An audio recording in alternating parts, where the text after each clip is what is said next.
और ट्रंप को उम्मीद थी कि अपने सुप्रीम लीडर की मौत के बाद ईरान सरेंडर कर देगा, लेकिन ईरान जंग के 5वें दिन भी मजबूती से लड़ रहा है। अरब में मौजूद अमेरिका के सहयोगी देशों पर मिसाइलें दागी जा रही हैं।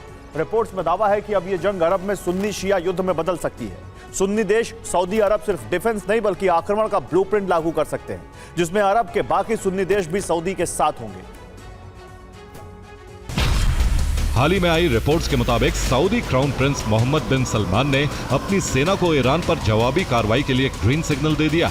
उनकी सेना डिफेंसिव से अब ऑफेंसिव मोड में आ सकती है, जिसके बाद सऊदी अरब सिर्फ बचाव नहीं करेगा बल्कि ईरान पर हमले भी करेगा। इसके अलावा इस जंग की वजह धार्मिक भी है। सऊदी अरब एक सुन्नी बहुल देश है। यहाँ करीब 85 से 90% तक सुन्नी आबादी रहती है, तो वहीं ईरान एक शिया बहुल देश है। यहाँ शियाओं की आबादी 90 से 95% के आसपास है। बैठक में वीडियो कॉन्फ्रेंसिंग के जरिए सभी सदस्य देशों के विदेश मंत्री शामिल हुए। ईरान के मिसाइल और ड्रोन हमलों की निंदा की गई।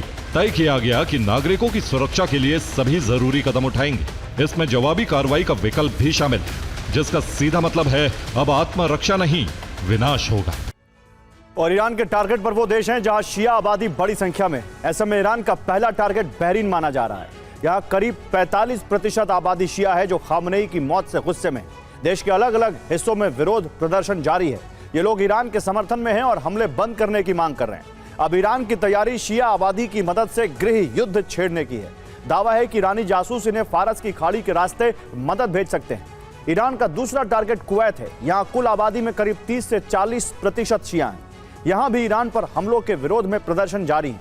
कतर का बड़ा क्षेत्र इराक बॉर्डर से सटा है। दावा है कि इराक में मौजूद ईरानी प्रॉक्सी एक्टिव हो चुकी हैं। मिलिशिया के जरिए शिया आबादी को मदद भेजी जा सकती है ताकि विद्रोह को भड़काया जा सके। ईरान का तीसरा टारगेट जॉर्डन है।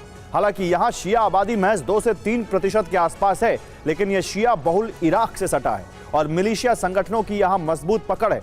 ईरान का प्लान जॉर्डन के सुन्नी शाही शासन के खिलाफ गृह युद्ध छेड़ने का है। ईरान की कोशिश इराक में मौजूद प्रॉक्सी के जरिए देश को अस्थिर करने की है। दावा है कि इसकी तैयारी जंग शुरू होने से पहले ही हो चुकी थी।